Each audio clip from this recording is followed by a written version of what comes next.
milieu de la rue. Il s'arrête sans cesser de vrombir et de vibrer.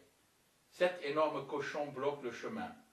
Ils ont placé un petit paysan au centre du groupe, de sorte que le passant qui les croise sur le chemin de l'abattoir puisse se demander s'il s'agit d'une aide d'honneur ou d'un malfrat amené au poste de police.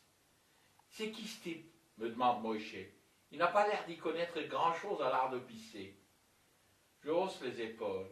« Il sait qu'il doit pisser, le reste il s'en fout, » lui dis-je.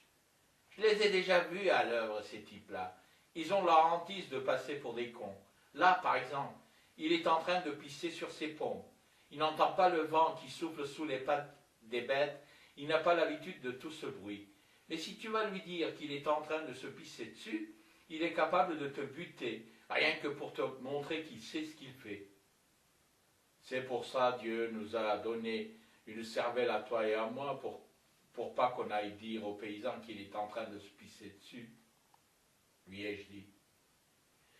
Le paysan aux pompes tachées d'urine reste planté là, sa queue à la main, regarde le bus comme s'il n'en avait jamais vu de sa vie. Il jette un coup d'œil au conducteur, puis il braque un regard à l'intérieur du bus. Il nous regarde un à un, le sourire aux lèvres, tout en secouant sa tige. Il n'y a que lui que ça fait rigoler. Il remet son engin à sa place, puis il dévisage à nouveau le conducteur. Mais cette fois, très attentivement. Moïse a été engagé par l'office de tourisme pour l'unique raison de son appartenance à la confession mosaïque d'origine berbère. On lui a acheté une casquette et une paire de gants de cuir, et on lui a appris le métier.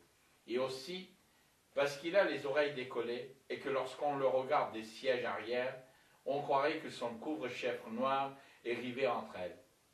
Et le petit paysan trouve sûrement que les lunettes rondes ne s'accordaient pas au reste du visage du conducteur, comme s'il ne les avait mises que pour avoir l'air plus imposant. Le conducteur se penche hors du bus et allonge le bras pour faire bouger les animaux. Puis fait un petit signe de la main en souriant. Le petit paysan lui répond par un doigt d'honneur. Les cochons ne se lèvent même pas la tête. Chacun d'eux a son béret de matelot posé en biais sur la tête, puis se met enfin en marche au rythme des ordres. Ordre, tout droit, repos, présentez armes. À l'image de vieilles femmes placides qui font traîner en longueur chacun de leurs mouvements afin de remplir le plus possible le vide de leur journée, grâce au temps passé à leurs modestes emplettes. Quelqu'un monte dans le bus et une soudaine tension envahit l'intérieur. Une star? Un monstre sacré? Pas exactement. Quand Moïse l'aperçoit de près, ses cheveux se dressent sous sa casquette. Il trifouille le volant du bus, comme s'il n'existait rien de plus important au monde.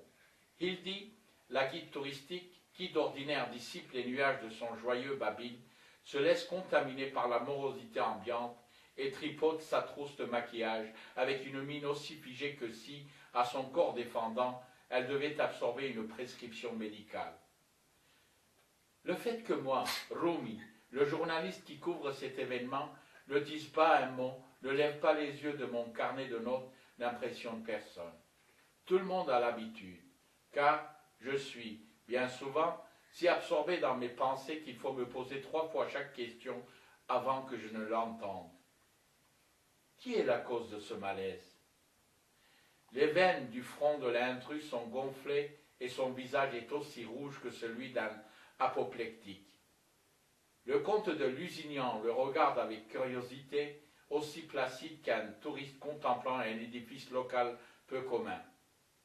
L'indésirable individu tape de son talkie-walkie contre la barre d'un siège, et lorsque tout le monde tourne les yeux vers lui, il relève légèrement sa graisseuse perruque blonde, tel un ouvrier qui s'apprête à attaquer une tâche difficile. D'un geste scrutateur et d'un ton sévère mais mécanique, il dit « Ich bin Jossel und ich habe die schwere Aufgabe, Ihnen mitzuteilen. Mesdames et messieurs, bonsoir, vous savez qui je suis. Et hélas, j'ai la lourde charge de vous annoncer que je dois contrôler vos titres de transport. Bitte, quoi là? Lui demande Moïse exaspéré. Puisqu'on vous a déjà dit que c'est un tour opérateur et que l'on dépend de l'office du tourisme. Franchement, c'est d'un ridicule. Le ridicule est comme la peste. Herr Moïse, on s'éloigne de ceux qui en sont atteints. Au revoir, auf Wiedersehen, répond vivement Yostiel, tout en se dirigeant vers la porte de descente. Teste toi-même, pendejo, pinduitre va, pinche mamon, lui crache Myriam, la présidente de l'office du tourisme. Le bus progresse dans un silence de cimetière. Bravo, Jack! Bravo, Jack! Bravo! Merci. Achetez le nouveau livre de Georges Lourian. Voilà, c'est bien dit. Merci.